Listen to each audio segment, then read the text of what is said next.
Hello everyone. तो RRB NTPC का जो एग्ज़ाम है सीबीटी 2 वाला मेंस वो हो गया है। 13 तारीख को पहली शिफ्ट में एग्ज़ाम था मेरा और मैंने टोटल 90 से 95 क्वेश्चन के बीच में अटेम्प्ट किया है, जिसमें से मैथ और रीजनिंग में मिला करके 70 में से मैंने लगभग 64 के आसपास अटेम्प्ट किया है। 5 से 6 क्वेश्चन छोड़ा है मैंने, बिकॉज उसमें तो एक क्वेश्चन गलत ही था और 4-5 क्वेश्चन ऐसे थे जिसमें टाइम स्टार्टिंग में ज़्यादा लग रहा था और मैंने इनको स्किप कर दिया पहले बार में कि बाद में टाइम बचेगा तो देखेंगे, बट बाद में टाइम बचा ही नहीं। तो और जीके में बात करते हैं तो जीके में पढ़ के गया था काफ़ी ज़्यादा।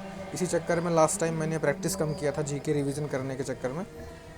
इसका नुकसान मुझे झेलना पड़ा कि भाई सब क्वेश्चन अरेंज नहीं हो पाए, मतलब विद इन टाइम। अदरवाइज़ अगर प्रैक्टिस मैंने अच्छे से किया होता तो क्वेश्चन ऐसे बहुत ज़्यादा डिफ़िकल्ट नहीं आए थे, तो ईजिली हो जाते। ये मैं अपनी एक मिस्टेक मानूंगा।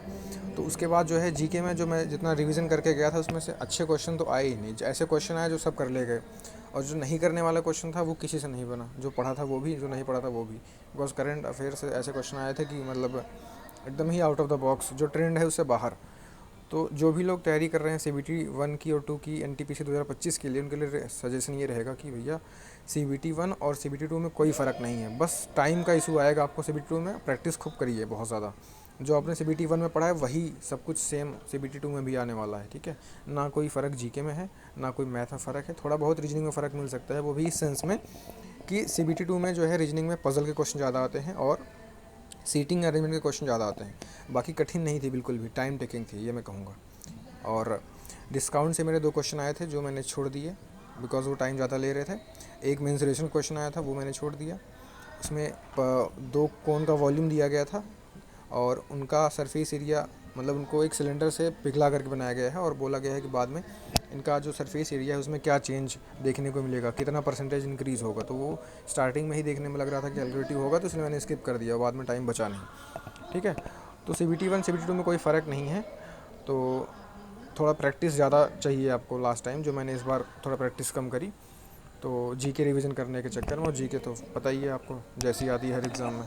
तो अब से आगे से ध्यान रखेंगे, थोड़ा जीके के भरोसे आप कम रहिए किसी भी एग्ज़ाम में, मुझे ऐसा लगता है। बिकॉज जीके तो उतना ट्रस्टवर्दी सब्जेक्ट है ही नहीं। मैथ और रीजनिंग पे जितनी कमांड रहेगी वो आपको ज़्यादा एज दिला देगा।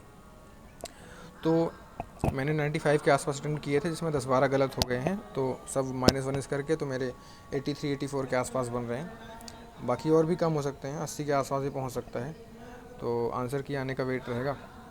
और अब जो भी लोग 100 के ऊपर अटेम्प्ट किए हैं, मुझे नहीं पता उनकी एक्यूरेसी क्या है, तो वो आंसर की आने पर आइडिया लग पाएगा। बिकॉज जीके में कई सारे क्वेश्चन थे जो मैं कर सकता था, बट मैंने ये ट्राई किया कि एक्यूरेसी मेंटेन करूं, फिर भी 10 गलत हो गए। कई क्वेश्चन ये होता है कि ना 2 ऑप्शन में कन्फ्यूजन होता है, वो दूसरा वाला ही हमेशा निकल जाता है आप जो सोचते हो। तो इस चक्कर में काफ़ी गलत हो गए। तो मुझे ऐसा लगता है कि अटैम्प्ट करना चाहिए था मुझे और क्वेश्चन, बिकॉज उससे ओवरऑल आप प्लस में रहते। तो अब देखते हैं क्या रहता है इसमें कट ऑफ वगैरह मुंबई जोन से। और कैटेगरी भी मेरी डब्ल्यू है, तो हो सकता है उसका 2-4 नंबर कम कट ऑफ जाए, बट मैं कोई उम्मीद लेकर नहीं चल रहा हूँ सीबीटी 2 से एनटीपीसी के लिए।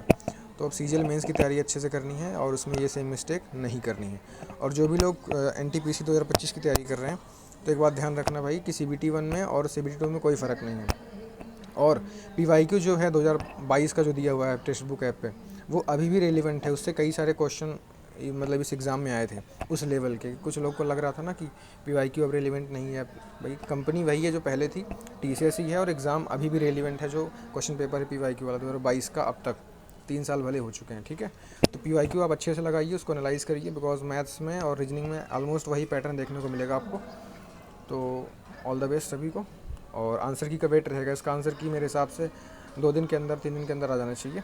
और कल तो वैसे सीजीएल प्री का भी आंसर की आने वाला 2025 वाला, तो उसमें भी देखेंगे क्या रहता है। और फिलहाल मैं तैयारी शुरू कर रहा हूँ आज से सीजीएल मेंस की। और तो आज की वीडियो में दोस्तों इतना ही, मिलते हैं किसी और वीडियो में। Bye bye.